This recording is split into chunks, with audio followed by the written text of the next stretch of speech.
তো ঈদের কিছুদিন পর হচ্ছে আমার মামাতো বোন বিদেশ থেকে আসে, তো তার বাসায় হচ্ছে আজকে দাওয়াত দিয়েছিল, তো তার বাসায় আজকে চলে গেলাম। তো সেখানে যে কি কি করলাম, কি খেলাম, সম্পূর্ণ ভিডিও দেখলেই বুঝতে পারবেন।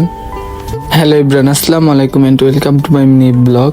তো আরেকটি নতুন ভিডিও নিয়ে আসলাম আপনাদের মাঝে। তো আজকে চলে যাচ্ছে হচ্ছে আমরা পাথরঘাটা, আমার মামাতো বোন শ্বশুর বাড়ি। তো দেখেন যাওয়ার পথে মুন্সিগঞ্জের কি সুন্দর সুন্দর ঘরগুলো দেখা যাচ্ছে। তো তারপর হচ্ছে আমরা সিরাজদিখান বাজারে চলে আসি। তো এখান থেকে আসার পর হচ্ছে তরমুজ নিয়ে নিলাম। তরমুজটা প্রায় 9 থেকে 10 কেজির মতো ওজন হবে। তো তাড়াতাড়ি করে গাড়িতে রেখে আসলাম। তো গাড়িতে রেখে আসার পর হচ্ছে এখানে মিষ্টি দোকানে চলে আসলাম। তো এখান থেকে মিষ্টি নিয়ে নিলাম।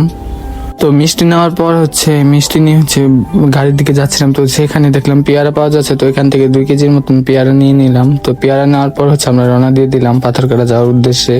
কে কে আমার ভিডিওটি মুন্সিগঞ্জ জেলা থেকে দেখছে অবশ্যই কমেন্ট করে জানাবে। অ্যান্ড এই রাস্তাটা কে কে চিনো তাও জানাবে। তো এই রাস্তাটা এতটা সুন্দর। তো আমরা ইমানগঞ্জ চলে আসলাম। তো ইমানগঞ্জ থেকে একটা দোকান থেকে হচ্ছে কোক বিস্কুট এগুলো নিয়ে নিলাম। তো এগুলো নেওয়ার পর হচ্ছে যে আজকের মতন হচ্ছে আমরা এগুলো নিয়েছিলাম।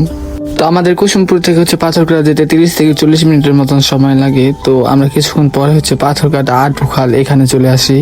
তো তারপর হচ্ছে তাদের বাসায় চলে আসি কিছুক্ষণ পরে। তো বাসায় এসে পড়ি। তো তারপর হচ্ছে এখানে মিরর পেলাম, মিরর পেয়ে হচ্ছে একটি ভিডিও করে দিলাম। তারপর এখানে বসেছিলাম। তো তার রুমটা অনেক সুন্দর করে সাজানো হয়েছে। তো তারপর হচ্ছে আমাদের জন্য ওয়েলকাম ড্রিঙ্ক আসলো। তো নাস্তা খাওয়ার পর হচ্ছে আমরা একটু বের হই।